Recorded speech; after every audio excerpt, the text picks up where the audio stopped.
चलिए RRB group D की 8 जनवरी की मॉर्निंग शिफ्ट के पेपर को फटाफट से एनालाइज करते हैं। ये एनालिसिस हमें मिला है रवि कम्पिटिटिव क्लासेस से, जिससे पेपर का एक क्लियर आइडिया मिल जाएगा। तो सबसे पहले देखते हैं करंट अफेयर्स और जीके में क्या क्या पूछा गया। पहला सवाल था इसरो के एक बहुत ही एम्बिशियस मिशन को लेकर। सही जवाब है 2030। ये स्पेस को साफ रखने का एक बड़ा लक्ष्य है।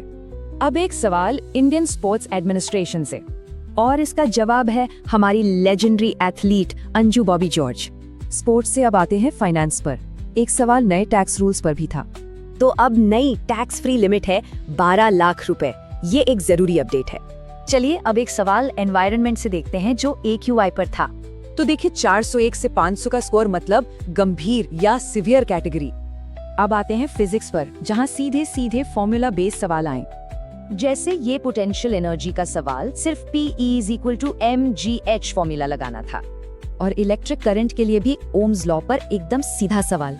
अब एक क्लासिक कॉन्सेप्ट बेस्ड सवाल था ग्रेविटी के ऊपर। इसका जवाब है 1/6। वजह है चांद की कम ग्रेविटी। केमिस्ट्री में हाइड्रोकार्बन की रिएक्टिविटी पर सवाल आया था। एक और सवाल था एक बेसिक एसिड बेस रिएक्शन को लेकर, और इसका नतीजा होता है हमेशा सॉल्ट और वाटर। एक क्लासिक रिएक्शन है ये।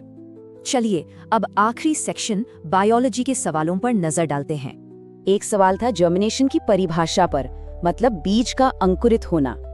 अगला ह्यूमन एनाटॉमी से जुड़ा एक बहुत ही इंटरेस्टिंग क्यों वाला सवाल।